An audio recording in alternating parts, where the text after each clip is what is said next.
விக்னேஷ், தற்போது சிலை கடத்தல் தடுப்பு பிரிவு புதிய ஐஜியாக அபய்குமார் சிங் நியமனம் செய்யப்பட்டிருக்கிறார். அவர் பற்றிய தகவல்களை பதிவு செய்யலாம்.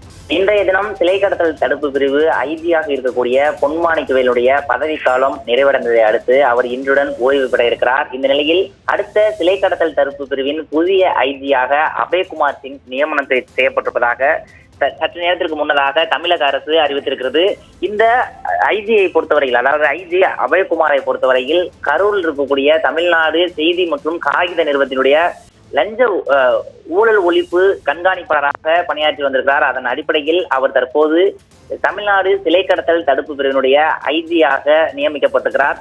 தொடர்ந்து இந்த சிலை கடத்தல் பிரிவை பொறுத்தவரையில் பல்வேறு சாதனைகளை பொன்மாணிக்கவேல் புரிந்திருக்கக்கூடிய நிலையில் அவருடைய பதவி காலமானது இன்று நிறைவட இருக்கிறதை தொடர்ந்து இன்றுடன் அவர் ஓய்வு பெற இருக்கிறார். அடுத்தபடியாக யார் இந்த பதவியில் இருக்க போகிறார் என்பது தொடர்பாக பல்வேறு மத்தியில் தொடர்ந்து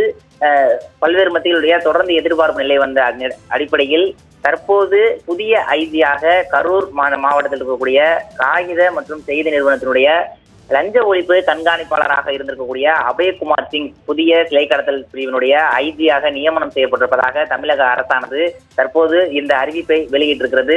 தொடர்ந்து இன்றைய தினம் அவருடைய பதவிக்காலம் முடிவர இருக்கக்கூடிய நிலையில் அவர் தொடர்பான வழக்கு ஒன்றும் சிலை கடத்தல் பிரிவு தொடர்பாக வழக்கு ஒன்றும் உயர்நீதிமன்றத்தில் வர இருக்கிறது.